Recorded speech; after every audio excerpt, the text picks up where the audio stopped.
Hey guys, my name is Geleting Sefoloko. We are analytical chemistry students and we will be talking about the sulfate removal in industrial effluents using electrocoagulation as an adsorbent. Greetings to you all. I am Sivezim. Hi everyone, my name is Umpile Slad. Greetings everyone, my name is Vanilla Sioko. Greetings everyone, my name is Tolansberg.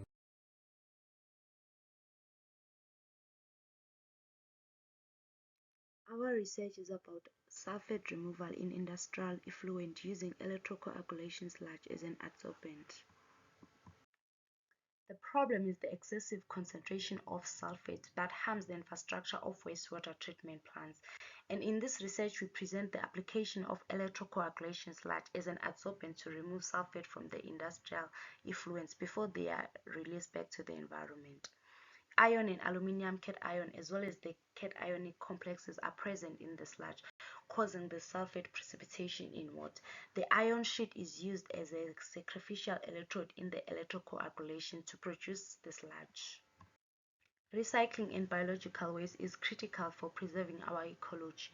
This approach helps to address the environmental issues such as the volume of waste sent to the landfills, while also creating opportunities for economic gains through the preservation of natural resources.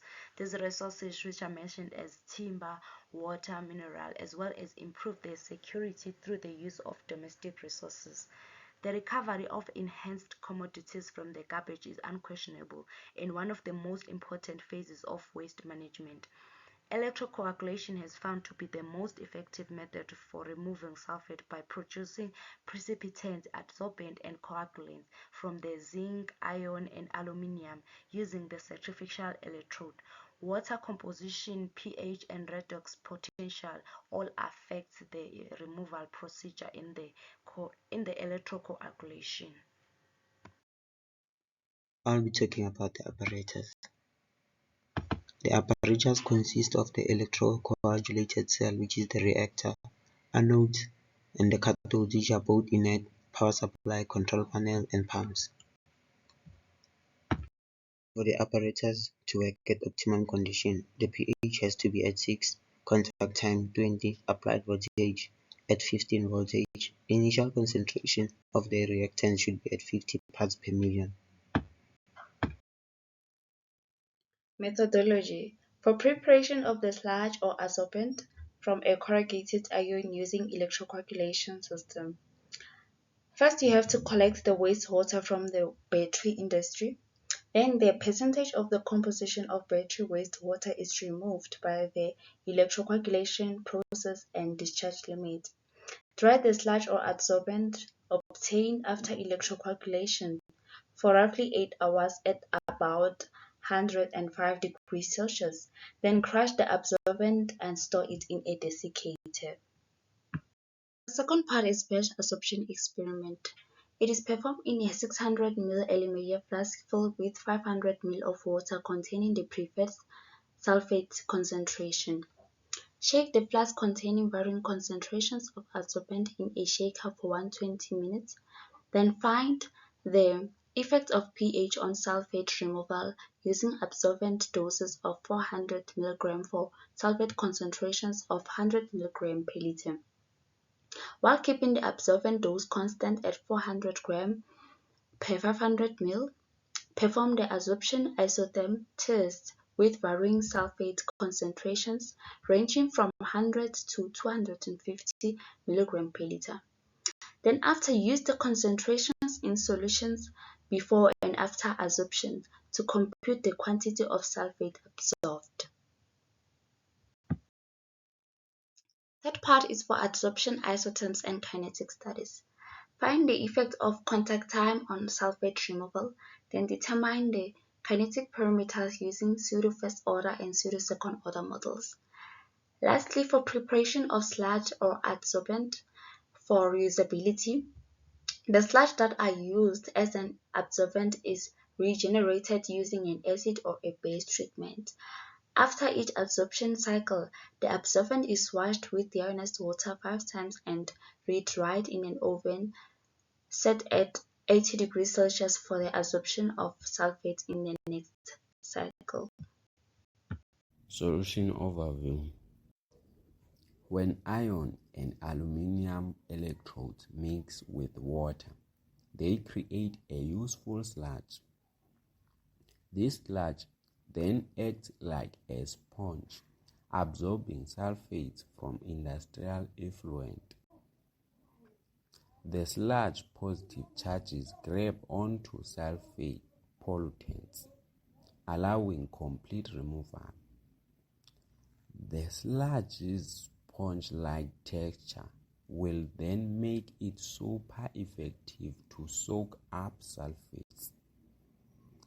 Then maintain optimal pH condition to allow the sludge to work at its best on removing sulfates and minimize interference.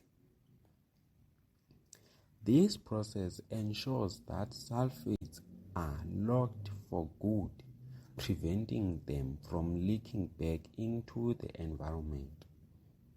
In other words, it is eliminating risk of repollution. There are multiple factors in the process that contribute to a high magnitude of separation of sulfates and contaminants from water. Our first slide shows the characterization of the electrocoagulating sludge. As seen on our spectrum, there is a formation of iron oxides. The iron oxides assist greatly in catalytic activity and separation. Another factor that has had an impact is the surface area of our sludge.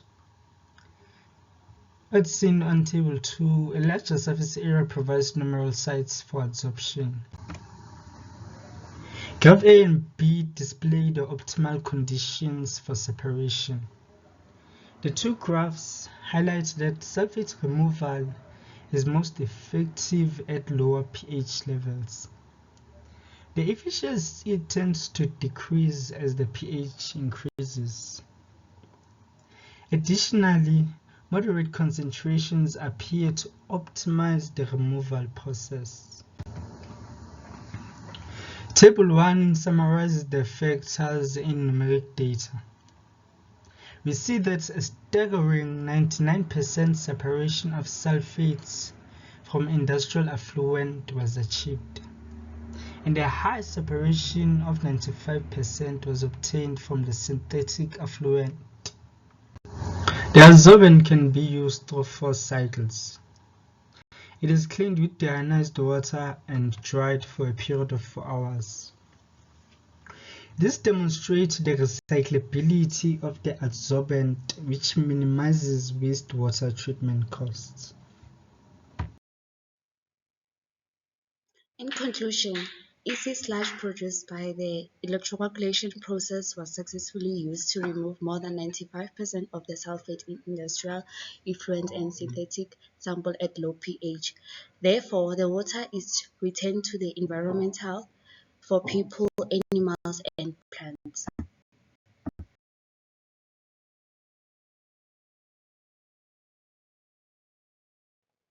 Acknowledgements. We are grateful for the input and expertise of several individuals who helped shape this research. A thank you to Ms. S. Yamba and the team in making this presentation possible. We are honored to share your findings with the audience.